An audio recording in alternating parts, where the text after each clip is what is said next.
I first want to talk about just what a confidence interval actually is. It's a range of numbers, an interval of numbers that we are confident that we believe the population mean lies somewhere within that range of numbers. How do we create these confidence intervals? We always start by gathering a sample.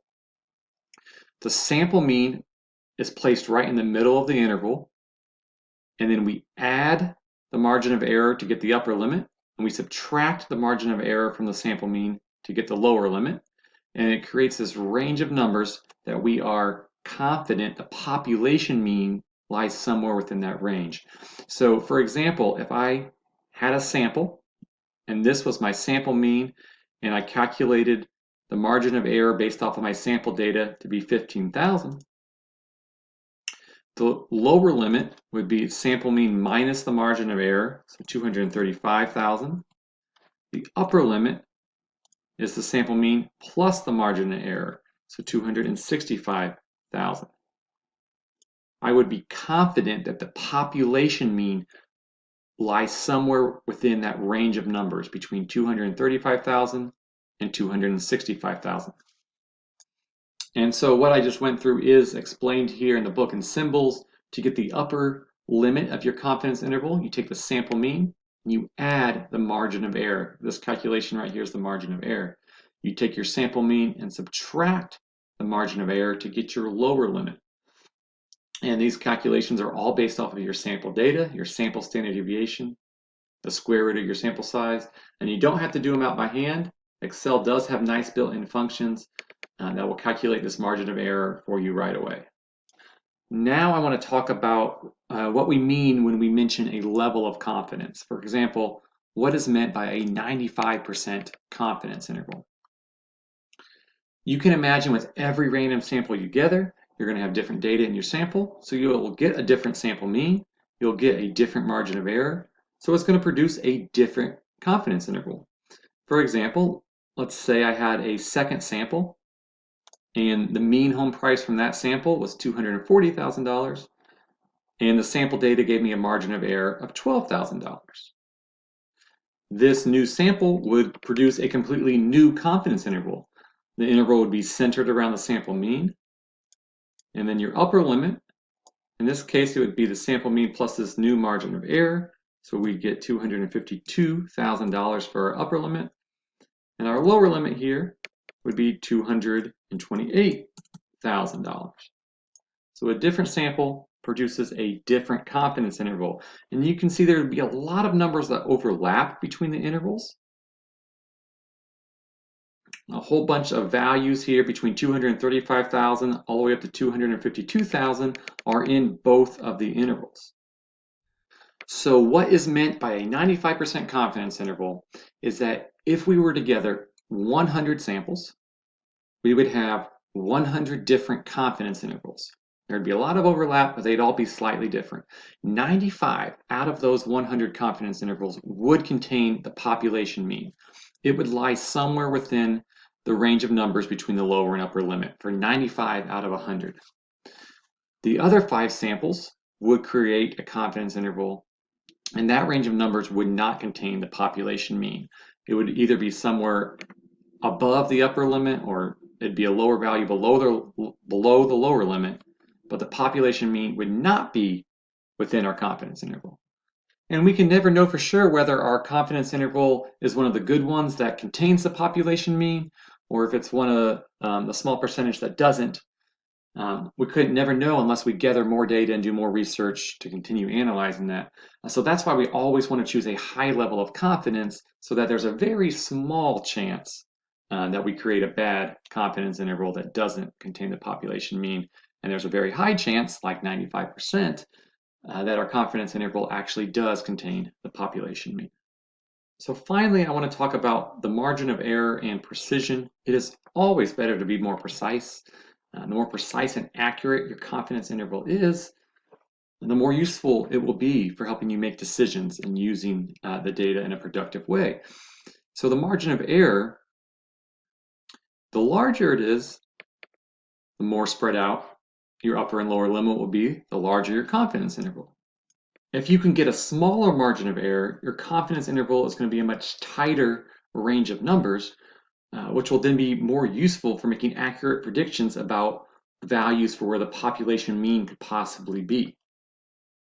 One way to decrease the margin of error and therefore shrink the size of your confidence interval is to lower your confidence level. Now, this is not the preferred approach because if you do have a decreased confidence level, there's more of a chance that the actual population mean will lie outside of your confidence interval, either somewhere above the upper limit or somewhere down below the lower limit. And so all the assumptions that you make about your population mean being within your confidence interval have a higher chance of being wrong and incorrect if you have a lower confidence level. And this approach should make a sense. Our confidence interval is kind of, we're taking a guess based off of our sample of where the population mean is. And it's kind of like this, taking a butterfly net and swinging it and trying to catch a butterfly. And that butterfly is the population mean. And the bigger net we can create, the more confidence we have that when we swing that net, we're actually going to catch that butterfly, that the population mean will actually lie within that large range of numbers. And then if we create a smaller range of numbers, we have a smaller butterfly net, we're less confident that when we swing that net, we're actually going to catch that butterfly, that population mean will actually lie within that smaller range of numbers. To see it here in the calculations, your margin of error is the value you add to the sample mean to get the upper limit, you subtract from the sample mean to get the lower limit, and within that margin of error calculation, this value here, it's denoted by a z if you're using the normal distribution, or the t if you're using the t-distribution. For higher levels of confidence, this number gets larger and larger. And for lower levels of confidence, this number gets smaller and smaller. So if you're multiplying by a smaller value, you get a smaller result for the margin of error. And for higher levels of confidence, you multiply by a larger value, and so you get a larger margin of error. The preferred way to decrease the margin of error and get a more precise and accurate confidence interval is to increase the size of your sample. The more data within your sample, the more information you have, and it allows you to keep that same level of confidence. So you can still stay at 95% confidence, but you can shrink down to a more precise, accurate interval and still be just as confident that the population mean lies somewhere within that range of numbers. Going back to my butterfly net analogy, having more data in your sample is like having a clearer picture about where exactly that butterfly is flying around. So when you go to swing that net, you know where to aim and you know where to swing it. So even though your net might be a little bit smaller, you can be just as confident you're going to catch that butterfly because you're swinging it more accurately, and you get that increased accuracy because you have more information when you have a larger sample size. And going back to look at the formula, the margin of error here, n is the sample size, and we divide by the square root of the sample size. And so the larger the sample size gets, we will be dividing by a larger and larger number. And when you divide by a larger number, your result gets smaller. So an increased sample size, you divide by a larger number and get a smaller result for your margin of error.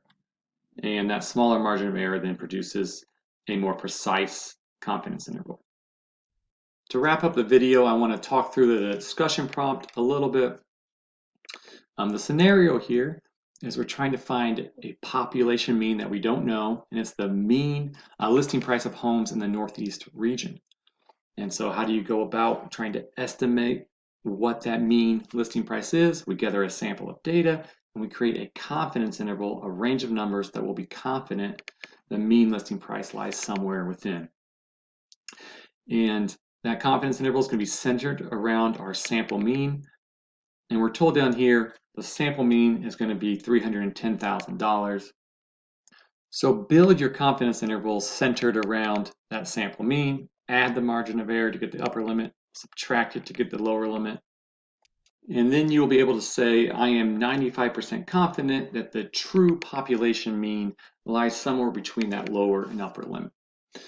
Now, when building your confidence interval, in the real world, we have to make choices here. It's always nicer to have a smaller margin of error. You get a more precise confidence interval. Uh, you get a more accurate picture about what the true population mean is, and you can make better decisions based on that. But in the real world, to gather more data always costs more money. It's more time, more resources. And companies always want to spend less. So there's a trade-off here. You can't just keep getting a larger and larger sample size without spending more and more money. So think about the trade-off here in terms of home listing prices. There's two packages put together already. One, if you gather a smaller sample size, you're going to have a larger margin of error. But that's going to cost less money to the company. It costs less money to get a smaller sample size. If you gather a larger sample size, that's going to cost the company more money, but they get a smaller margin of error then, which allows them to be working with more accurate information about the true population mean for home listing prices in the Northeast. So how accurate do you think the company would need to be? Would they really benefit from having a very small confidence interval, or a margin of error within 25,000? Do you think that is close enough? Would something in between these two packages be sufficient? And maybe you could come back and offer the company something in between these with a price tag in between and a margin of error in between. So think about that and discuss that a little bit in terms of the context of home listing prices. And that's kind of it to get you started on this discussion. Let me know if you have any questions. And I look forward to hearing from you throughout the week.